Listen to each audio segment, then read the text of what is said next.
महेंद्र की बीवी बनने से पहले ही तुमने उसकी दौलत लूटना शुरू किया।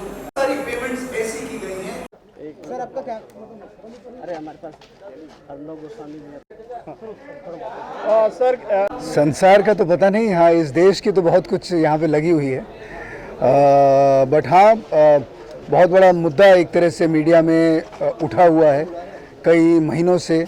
जब से कोरोना या पैंडेमिक शुरू हुआ है तब से ये मुद्दा उठा हुआ है।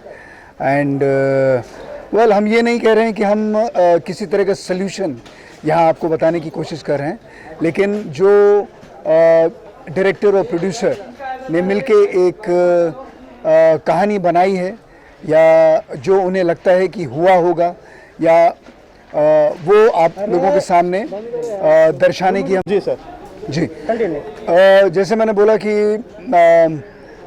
बहुत कुछ पिछले 6 महीने में हमारे इस देश में हुआ है और मेरा ये मानना है कि बहुत सारा मीडिया ट्रायल इस समय हमारे देश में हो रहा है जो इससे पहले कभी हुआ नहीं था। तो ये हमारा एक तरीका है कि हमें, हमारे प्रोड्यूसर को, हमारे डायरेक्टर को कहानी उठाई गई है जो सारे रियल लाइफ इंसिडेंट्स हुए हैं, लेकिन हमारा एक अपना तरीका है ये कि इस कहानी में क्या हुआ होगा, किस तरह से चीज़ें इस लेवल तक पहुंची हैं। एंड उसी कहानी का एक पात्र है, मैं एक enforcement directorate officer, ED officer जिसे हम कहते हैं, वो पात्र यहाँ पे प्ले कर रहा हूँ और कहानी की जड़ तक, जो प्रॉब्लम है उसकी जड़ तक पहुँचने की कोशिश मैं करता हूँ। सर ईडी के किरदार के लिए आपने कितनी तैयारी की थी? ईडी का जो किरदार थोड़ा अलग है। वेल आई थिंक फिल्में काफ़ी देख रखी हैं और ऑफिसर्स किस तरह से क्या कहते हैं कि किस तरह से पेश आते हैं, किस तरह से अपने केस को सॉल्व करते हैं, किस तरह से जो लोग जिन पे शक है उन्हें किस तरह से इंटेरोगेट करते हैं। तो ये सारी की सारी बातें कुछ सीखी हैं, कुछ देखी हैं। एंड मेरा एक अपना तरीका है एक रोल में आने का। बाकी आई थिंक इतने काबिल डायरेक्टर दिलीप जी यहाँ पे हमारे साथ हैं तो वो बताते रहते हैं और कहीं पे कमी पेशी हो और ऊपर नीचे कहीं अगर सुर मेरा गलत हो तो मैं डेफिनेटली इनसे पूछता हूँ और मैं कोशिश यही करता हूँ कि जो डायरेक्टर कहें उनके सुर में अपना सुर डालने की कोशिश करता हूँ। सर कितना चैलेंजिंग था ये, क्योंकि हर चीज़ सोच समझ के बोली जाती है, कोई चीज़ ऐसी ना हो जो कानून के दायरे में रहकर। वेल, आज के ज़माने में या आज के दौर में, आज हमारे देश में देखा जाए बिना सोचे समझे सब कुछ बोला जा रहा है। कोई सोचता नहीं है कि कोई क्या क्या बोल रहा है, क्या उसका मतलब है, आगे जाके क्या होगा। So I think it's a very dangerous situation in our country today and I feel कि इसका खामियाजा जो हम कहते हैं हमारे देश को आज नहीं तो 4 महीने के बाद या 6 महीने के बाद या 1 साल के बाद उठाना ही पड़ेगा, ये जो मीडिया ट्रायल्स होने लगे हैं। So well, but we have our own point. हम फिल्म में कहानी को अपने ढंग से पेश करने की कोशिश कर रहे हैं, which is going to be a different story in itself. Sir कहीं ना कहीं ये मामला ड्रग्स का भी है, कहीं ना कहीं आपकी जो स्टोरी है ईडी की जो है इसमें रिया और सुशांत का जो ड्रग्स का मामला है, डार्क साइड भी होगा कहीं ना कहीं इसमें। पहली चीज़ तो हमारे पात्रों का नाम क्या है, उर्वशी और महेंद्र। तो ये कहानी उर्वशी और महेंद्र की है। मैं ये बार बार रिपीट कर रहा हूँ ताकि आप कोई और नाम ना लें।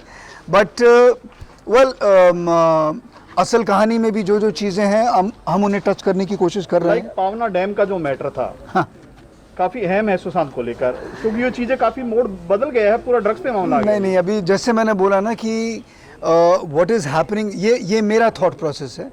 आज हमारे देश में जो मीडिया ट्रायल हो रहा है और उस मीडिया ट्रायल के थ्रू हर एक इंसान अपना अपना फ़ायदा हर कोने में देख रहा है।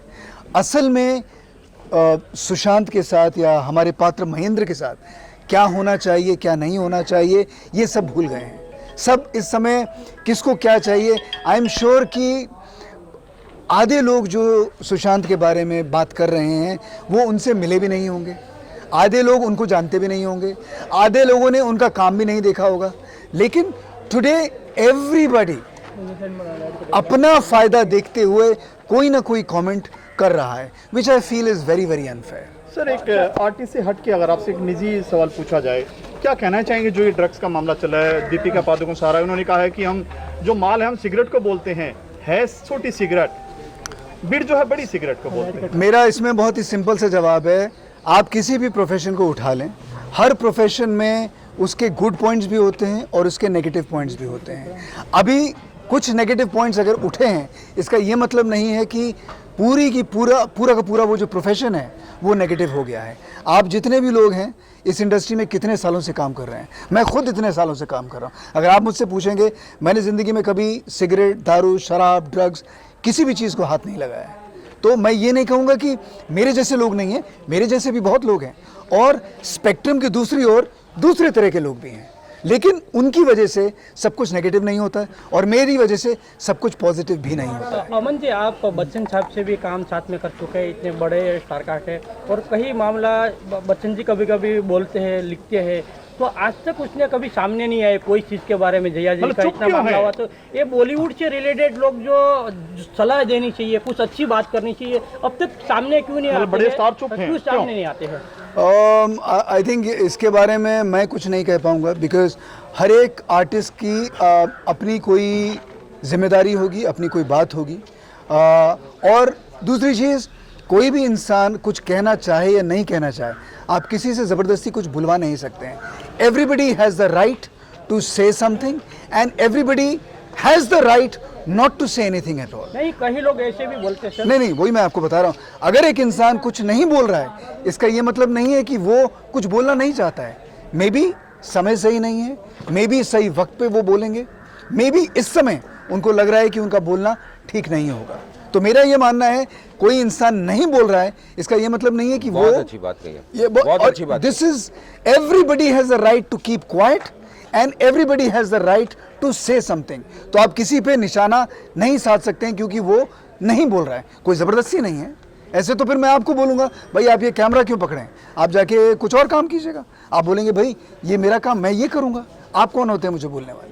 सो the media needs to understand. लेकिन दो गुट बन गए सर। हाँ जी, दो गुट बन चुके हैं, एक नेगेटिव एक पॉजिटिव। अगेन नेगेटिव पॉजिटिव कौन कह रहा है? जो सामने वाला है वो मुझे नेगेटिव थाली की कहेगा। जो बात आई थी, हाँ जी? थाली में छेद वाली जो बात है। नहीं, अब वो थाली के छेद वाली बात, मैं ये मानता हूँ कि जिस इंडस्ट्री ने, ये मैं अपनी बात कर रहा हूँ, इस इंडस्ट्री ने मुझे सब कुछ दिया है। It has given me everything, name, fame, recognition, पैसा, पोजीशन, सब कुछ दिया है। आज अगर कुछ लोग बोल रहे हैं, कुछ लोगों की वजह से सारा का सारा प्रोफेशन गलत है, तो ये तो मैं मानूंगा ही नहीं ना, ये तो आप भी नहीं मानेंगे। आप सब लोग अपने घर में जो कमाई लेके जाते हैं, इसी प्रोफेशन से लेके जाते हैं, तो आप मान लेंगे कि ये सब गलत है। लोग गलत हैं, आप उनको पकड़िए, लोग गलत काम कर रहे हैं, आप उनको पकड़िए, लेकिन आप सबको गलत नहीं बोल सकते। I don't agree. दूसरा सवाल है कि जो राजनीति पे जो मामला है, कोई बीजेपी करवा रही है, कोई ऐसा, मतलब सोशल मीडिया पे इसको राजनीतिकरण कर दिया है इस तो मुद्दे ये को। चीज़ एक्चुअली क्या मैसेज देना चाहिए लोगों को कि इस तरह कानूनी तौर पे क्या होना चाहिए? देखिए, मेरा ये मानना है कि हम लोग हिंदुस्तान में जितने भी इस समय लोग हैं, सब लोग इस समय किसी के पास क्योंकि काम नहीं है और हम टेलीविज़न के सामने बैठे हुए हैं, तो हम सिर्फ अपना दिमाग उसी में लगा रहे हैं कि क्या। और आजकल सोशल मीडिया इतनी बड़ी चीज़ हो गई है कि आपने कुछ लिखा, उसका समर्थन करने वाले लोग होंगे और उसके अगेंस्ट खड़े होंगे।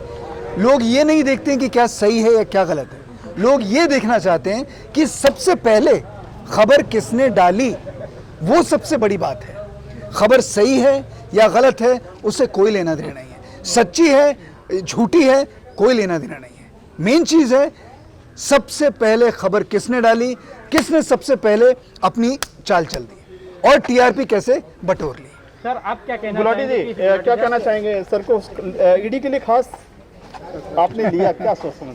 सर, बहुत मैंने सोचा इस जब ये कैरेक्टर मेरे माइंड में आया मैं बहुत, क्योंकि ये सबसे इम्पोर्टेंट कैरेक्टर है, क्योंकि ये जो सारा मामला अभी पहुंचा है केस का, तो इट वाज ईडी डिपार्टमेंट जिसने व्हाट्सएप मैसेजेस निकाले और जिसमें ड्रग्स की बातें हुई थी। तो अगर ये ईडी चीफ अगर होशियार नहीं होता, तो कैलकुलेटिव नहीं होता, ह्यूमैनिटी अगर उसमें नहीं होती, तो शायद ये मैटर यहाँ तक पहुँचता ही नहीं। सारी एजेंसीज़ में मेरे ख्याल से कि सबसे इम्पोर्टेंट जो ईडी जो के जो कमिश्नर थे वो उन्होंने एक्शन लिया है और उसकी वजह से ये रिया चक्रवर्ती अरेस्ट की हुई है। सर कहीं ना कहीं आपको पॉलिटिकल प्रेशर किसी की धमकी मिली है कि इसको बंद कर दो, जैसा कि अभी बहुत सारे लोग चाहते हैं जांच हो, बहुत सारे चाहते हैं नहीं जांच हो। सर देखिए क्या है, नहीं अभी कि आपको बताएं, देखो क्या है, अभी हम तो इंस्पायर्ड होके बना रहे हैं, हम सिनेमा बना रहे हैं, we are making a film, तो एक इंस्पिरेशन तो कहीं से भी आती है। आज इतने चैनल से अपने टीआरपी बढ़ाने के लिए यही तो कहानियाँ बता रहे हैं और कौन सा हकीकत बता रहे हैं, उसमें 90% मन घड़त है कि जी ऐसा हो गया वैसा हो गया, कोई कानून ने प्रूव थोड़े किया है। एंड में तो अल्टीमेटली तो जस्टिस है ना, जुडिशरी है हमारी कंट्री में, judiciary has the right to say what is right and wrong, इसीलिए हमारा टाइटल भी है न्याय द जस्टिस। सर लेकिन पूरी तरह भी फैसला आया नहीं है, लेकिन उसमें जो ड्रग्स का मामला है वो भी इसमें आप डार्क साइड दिखाएंगे रिया का और सुशांत का जो है, जो चैट है कि माल है क्या?